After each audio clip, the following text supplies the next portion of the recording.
മറ്റു സീരിയലിൻ്റെ ഇന്നത്തെ പ്രൊമോ റിവ്യൂയിൽ എല്ലാവർക്കും സ്വാഗതം. അങ്ങനെ കനക അനിയുടെയും നന്ദുവിൻ്റെയും ജാതകനില അറിയാൻ വേണ്ടി ജ്യോത്സ്യൻ്റെ അടുത്ത് പോവുകയാണ്. അപ്പോൾ അനിയുടെയും നന്ദുവിൻ്റെ ജാതകനില നോക്കിയിട്ട് ജ്യോത്സ്യൻ പറയുകയാണ്, അനിയുടെ വിവാഹം കഴിഞ്ഞുവെങ്കിലും ആ ബന്ധം ഒരിക്കലും മുന്നോട്ട് പോവുകയില്ല, അവർ തമ്മിൽ വേർപിരിയാനാണ് സാധ്യത. എന്നിട്ട് ആദ്യമായി പ്രണയിച്ച ആ കുട്ടിയുമായി വിവാഹം നടക്കുകയുള്ളൂ എന്ന് ജ്യോത്സ്യൻ പറയുമ്പോൾ അന്തം വിട്ട് ജ്യോത്സ്യനെ നോക്കുന്നു കനക. ഇത് കഴിഞ്ഞ് കനക നേരെ വീട്ടിലേക്ക് വന്ന് നടന്ന കാര്യമെല്ലാം അനിയോട് പറയുന്നു. നന്ദു അനിയും വീണ്ടും ഒന്നിക്കുക തന്നെ ചെയ്യുമെന്ന്, അവരുടെ വിവാഹം വരെ നടക്കുമെന്നാണ് ജ്യോത്സ്യൻ പറയുന്നതെന്ന്. ഇത് കേട്ടുകൊണ്ട് നന്ദു പുറത്ത് നിൽക്കുകയാണ്. എന്നപ്പോൾ നയന പറയണ, അമ്മേ അവരെ നമ്മൾ കൂടുതൽ അടുക്കാൻ വിട്ടുകൂടാ, ഈ ബന്ധം ഒരിക്കലും ശരിയാകില്ല, നമുക്ക് രണ്ടുപേർക്കും അവിടെ സ്ഥാനമില്ല, ഇതിൻ്റെ കൂട്ടത്തിൽ നന്ദുവിനും കൂടെ വന്നാൽ അവിടെ ഒട്ടും സ്ഥാനം കാണില്ല, അതുകൊണ്ട് നന്ദുവിന് അനിയെ അടുക്കാതിരിക്കാൻ നമ്മൾ ശ്രമിക്കണം എന്ന് പറഞ്ഞു. ഇത് കഴിഞ്ഞ് അനിയും ആദർശും കൂടി നയനയെ കാണുവാൻ വേണ്ടി വീട്ടിലേക്ക് വരുന്നു. അപ്പോൾ ആദർശിൻ്റെ പറയാണ്, ഇനി അനിയെ ഇവിടെ കൊണ്ടുവരുന്നത് അത് അനാമികയ്ക്ക് ഇഷ്ടപ്പെടില്ല, എന്തിനാണ് അവരുടെ ജീവിതം കൂടി നമ്മൾ വെറുതെ ഇല്ലാതാക്കുന്നത്, അതുകൊണ്ട് ഇനി അനിയെ ഇവിടെ കൊണ്ടുവരല്ലെന്ന് പറയും. അനിയാണെങ്കിൽ പുറത്തേക്ക് ഇങ്ങനെ ഇറങ്ങുമ്പോൾ നന്ദുവിനെ കാണുന്നു. നന്ദുവിനാണെങ്കിൽ അമ്മ പറഞ്ഞ കാര്യങ്ങളെല്ലാം ഇങ്ങനെ മനസ്സിൽ കിടക്കുന്നു.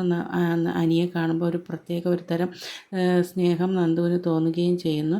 അപ്പോൾ അനിയും നന്ദുവിനെ അങ്ങോട്ടും ഇങ്ങോട്ടും നോക്കുകയാണ്. വീണ്ടും ഇവരുടെ പഴയ പ്രണയം ഉള്ളിൻ്റെ ഉള്ളിൽ തുടങ്ങുകയാണ്. ഇത് കഴിഞ്ഞ് നയനയും അനാമികയും കൂടി ഭയങ്കര വഴക്ക് നടക്കുകയാണ്.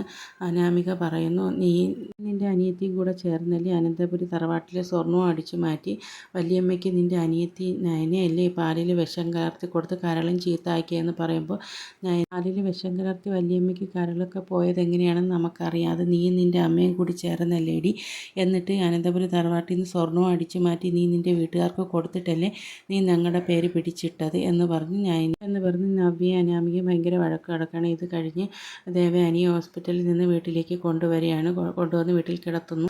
ദേവയാനിക്ക് കരൾ ദാനം തന്ന കുട്ടിക്കൊന്നും കൊടുത്തില്ല എന്നുള്ള വിഷമം അങ്ങനെ മനസ്സിൽ അലട്ടുകയാണ്. അത് കഴിഞ്ഞ് ദേവയാനി ഒരു ചെക്ക് കൊണ്ടുവരാൻ പറയുന്നു. ആ ചെക്കിൽ 50 ലക്ഷം രൂപ എഴുതി വെച്ചതിന് ശേഷം ആദർശ് അങ്ങോട്ട് വരുമ്പോൾ ആദർശിൻ്റെ പറയും, മോനെ ആദർശ്, ഞാൻ ഈ എഴുതിയ 50 ലക്ഷം രൂപ നീ ഒരാൾക്ക് കൊടുക്കും, അതാർക്കാണ് അമ്മയെ കൊടുക്കേണ്ടത്, അത് എനിക്ക് കരൾ ദാനമായി തന്ന കുട്ടിക്കാണ് കൊടുക്കേണ്ടത്, ആ കുട്ടിയെ ഒന്ന് കാണാൻ പോലും നിന്നില്ലല്ലോ, അതുകൊണ്ട് കുട്ടിക്ക് ഈ 50 ലക്ഷം രൂപ കൊടുക്കണം, ഒന്ന് കൊടുത്തിട്ട് ആ കുട്ടി വാങ്ങുന്നില്ല, അതുകൊണ്ട് ഇതെങ്കിലും നീ കൊടുക്കണം ആ കുട്ടിക്ക് വേണ്ടി, ഇത്രയും തുക നമ്മൾ കൊടുക്കണോ അമ്മയെന്ന് ചോദിക്കുമ്പോൾ ദേവയാനി പറയുന്നു, അതേ മോനെ, ഇത് മാത്രമല്ല ഇതിലും വലുത് കൊടുത്താലും മതിയാവില്ല, അത്രയ്ക്ക് ഒരു വലിയ ഉപകാരമല്ലേ ആ കുട്ടി ചെയ്തത്, ആ കുട്ടി ഒന്ന് കാണണമെന്നുണ്ടായിരുന്നു, അതിന് സാധിച്ചില്ല, അതുകൊണ്ട് എങ്ങനെയായിരുന്നാലും നീ ഈ പൈസ കൊടുത്തേ മതിയാവുമെന്ന് കാണിച്ചുകൊണ്ടാണ് ഇന്നത്തെ ഭാഗം അവസാനിക്കുന്നത്. ഈ ചാനൽ ഇഷ്ടപ്പെട്ടാൽ സബ്സ്ക്രൈബ് ചെയ്യാൻ മറക്കല്ലേ.